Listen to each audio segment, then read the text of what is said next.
السلام علیکم، بات کریں بھائی صاحب۔ وعلیکم السلام حسن بھائی، کیا حال چال ہے آپ کے؟ مولا کا کرم، آقا کا کرم۔ کہاں سے فون کر رہے ہیں آپ؟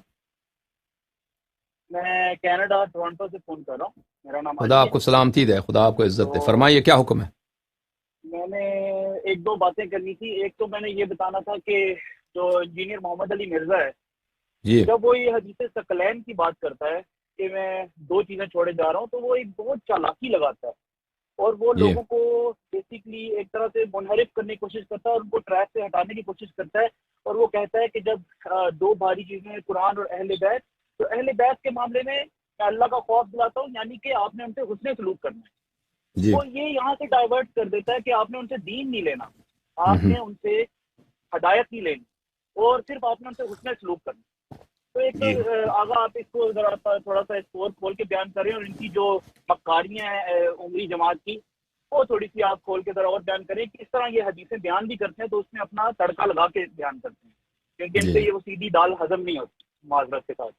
جی اور دوسری بات بہت اہم میں نے حسن بھائی آپ سے یہ کرنی ہے کہ میں نے آپ سے ایک سوال پوچھنا ہے کہ جب اللہ کے رسول صلی اللہ علیہ وآلہ وسلم نے اپنے آخری ایام میں جب کہا کہ کاغذ قلم لے کے آئیں تاکہ میں ایک ایسی چیز لکھ کے دے جاؤں جس کے بعد میری امت کبھی گمراہ نہ ہو، تو ہوں، اس کے بعد وہ دائر ہے عمر نے کہا کہ نہیں، ہمارے لیے قرآن کافی ہے، اور وہ واقعہ ہوا اور ان کو وصیت نہیں لکھنے دی۔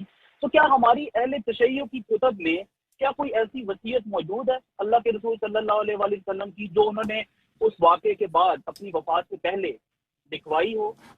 کوئی ایسی جی وصیت کیا ہماری کتب میں موجود ہے؟ یہ جی میرا جی جی ایک سمجھ سوال گیا۔ ہے، صحیح تو اگر آپ اس کا جواب دے دیں بہت مہربانی ہوگی آپ کی۔ صحیح، یا علی مدد، خدا حافظ۔ دیکھیں، جہاں تک حدیث ثقلین کا تعلق ہے کہ مصری صاحب اس میں چالاکی کرتے ہیں، تو یہ چالاکی انہوں نے وہابیت سے سیکھی ہے کہ وہ حدیث مسلم زید بن ارقم کی حدیث، جس میں زید بن ارقم خود کہتا ہے کہ میری یادداشت کمزور ہے۔ اچھا، تو وہ کیا کرتے ہیں بھائی صاحب، اس میں صرف حدیث مسلم لیتے ہیں، باقی جو متواتر احادیث ہیں جس میں امر ہے تمسک کی، کتاب اور عطرت کی، اس کو وہ نظر انداز کرتے ہیں، حالانکہ وہ احادیث صحیح ہیں۔ پہلی بات یہ ہے۔ دوسری بات، محدثین کا اجماع ہے کہ زیادات الثقات مقبول۔ ایک حدیث میں ایک ٹکڑا نقل کیا ہے کہ اہل بیت علیہ السلام سے محبت کرو، ان سے نیکی کرو، احسان کرو، ٹھیک ہے، یہ غلط بات نہیں ہے۔ دوسری متواتر احادیث میں ہے کہ ان سے تمسک کرو، ان کا پیروی کرو، ٹھیک ہے نا، ان کی پیروی کرو۔ تو اس میں تو تنافی تو نہیں ہے کہ یا یہ پکڑیں یا وہ پکڑیں، ٹھیک ہے نا۔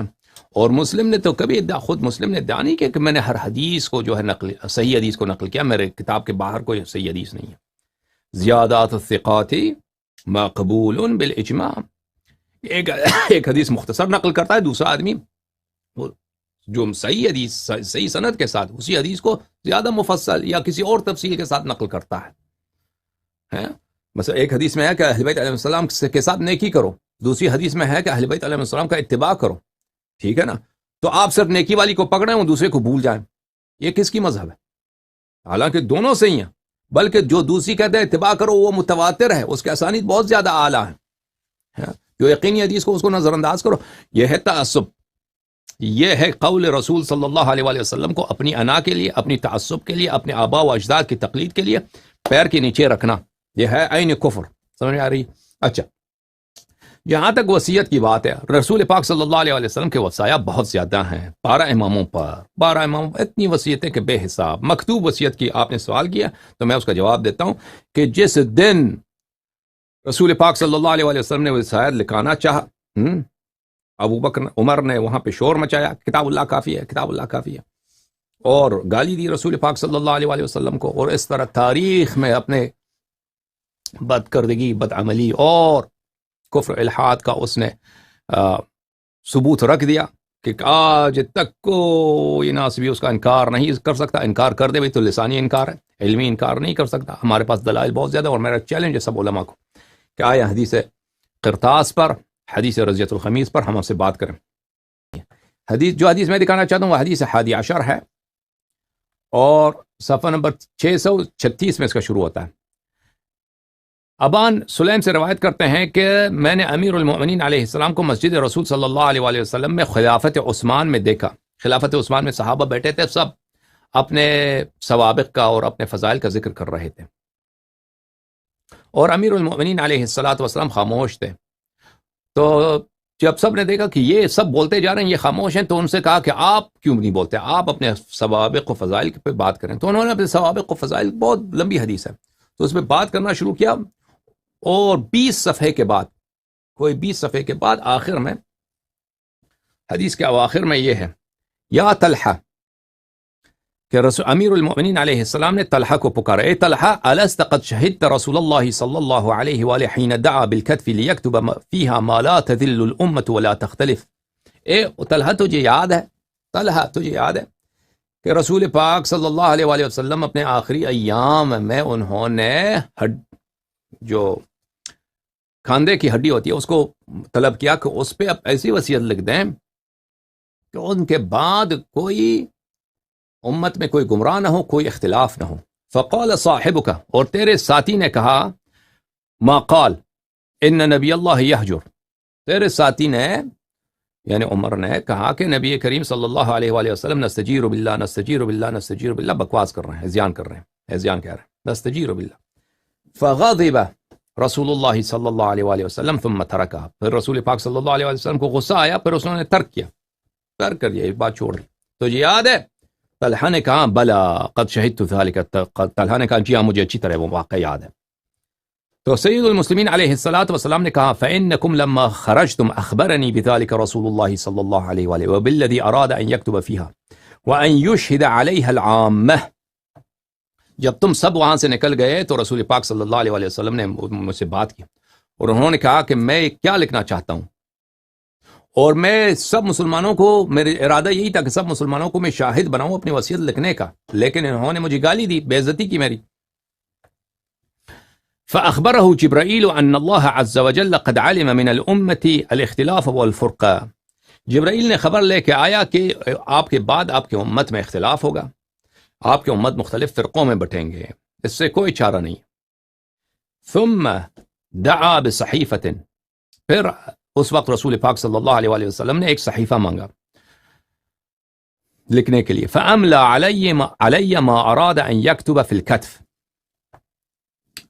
تو وہی وصیت جو رسول پاک صلی اللہ علیہ وآلہ وسلم کا ارادہ تھا، جو مجلس صحابہ میں عام مسلمین کی شہادت میں کاندھے کے ہڈی پہ لکھنا چاہتا تھا، وہی انہوں نے مجھے ڈکٹیٹ کیا، ڈکٹیشن، املا کیا، وہ بولتے جا رہے تھے، میں لکھتا جا رہا تھا۔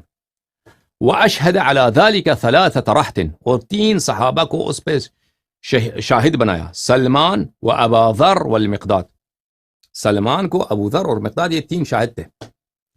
وَسَمَّى مَنْ يَكُونُ مِنَ الْأَئِمَّةِ الْهُدَى الَّذِينَ أَمَرَ اللَّهُ بِطَاعَتِهِمْ إِلَى يَوْمِ الْقِيَامَةِ، اور اس وصیت میں وہ امام قیامت کے دن تک، قیامت کے دن تک جو امام آئیں گے ان کے نام انہوں نے اس وصیت میں لکھا دی۔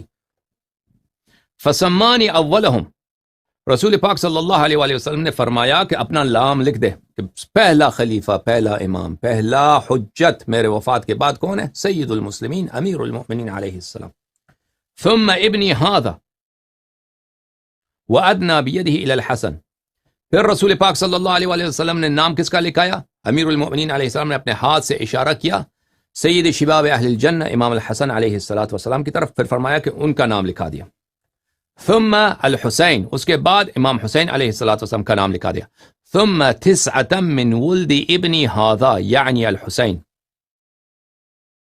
پھر اس کے بعد 9 بقیہ امام، اول امام علی علیہ السلام، دوم امام حسن علیہ السلام، تیسرا امام حسین علیہ السلام، اس کے بعد 9 اور 3 12، اس کے بعد 9 امام میرے اس فرزند کے نسل سے، یعنی امام حسین کا مقصد تھا امام حسین علیہ السلام، یعنی الحسین علیہ السلام، ان کی نسل سے 9 مزید اماموں کے نام لکھا دیا۔ كذلك كان یا ابا ذر وانت یا مقداد، اے مقداد، سلمان کی وفات ہو چکی ہے اس وقت، شاید سلمان نہیں تھے، فرمایا اے ابو ذر یا مقداد، اے مقداد، یہی تم شاہد تھے، یہی ہوا یا نہیں ہوا، لکھایا یا نہیں لکھایا رسول اللہ صلی اللہ علیہ وآلہ وسلم نے۔ اگلے صفحے پر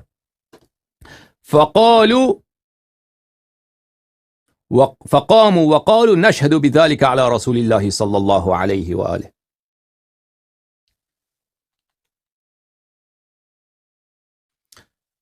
وہ کھڑے ہو گئے اور کہا انہوں نے کہ ہم شہادت دیتے ہیں اور کہ رسول پاک صلی اللہ علیہ وسلم نے یہی کہا تھا اور یہی لکھایا تھا، اور وہ لکھائی آپ کے پاس موجود ہے.